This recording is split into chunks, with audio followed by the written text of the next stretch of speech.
आपण आहोत व्हॅलेंटाईन या शॉपमध्ये आणि या ताई आपल्या शॉपच्या खूप जुन्या ग्राहक आहेत. C9चं प्रोडक्ट ते वापरतात. संदर्भात त्या थोडंसं आपल्या सोबत बोलतील. ताई काय सांगतात आपल्या मैत्रिणीला या प्रोडक्ट बद्दल? हे मी स्वतः वापरते आणि हे आपण साडीमध्ये पण यूज करू शकतोय आणि खास उन्हाळ्यासाठी तर खूप गरजेचं आहे. साडीमध्ये कसं काय वापरणार? म्हणजे काही मैत्रिणी म्हणतात साडीत काय वापरण्याची गरज आहे? चालताना वगैरे प्रॉब्लेम येतो, मांड्याला मांड्या घासतात, त्याने त्रास होतो. जरी समजा आपल्याला असं वाटलं की आपण नाही का आता घाम आलाय पण जाणवत नाही, कारण खूप असं म्हणजे वाटतच नाही की ते आपण असं Wear केलंय किंवा म्हणून. घालतोय असं वाटतच नाही.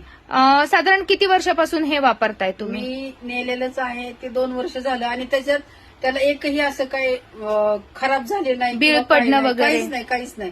फक्त 499 रुपयामध्ये तुम्ही ही सुंदर अशी सायकल पॅन्टी म्हणू शकता किंवा थाय पॅन्टी म्हणू शकता. अगदी लाईट वेट आहे. आपल्या जसं ताई वापरतात तसं तुम्ही वापरा आणि नक्कीच तुमचा अनुभव कमेंटच्या खाली शेअर करा. थँक्यू ताई.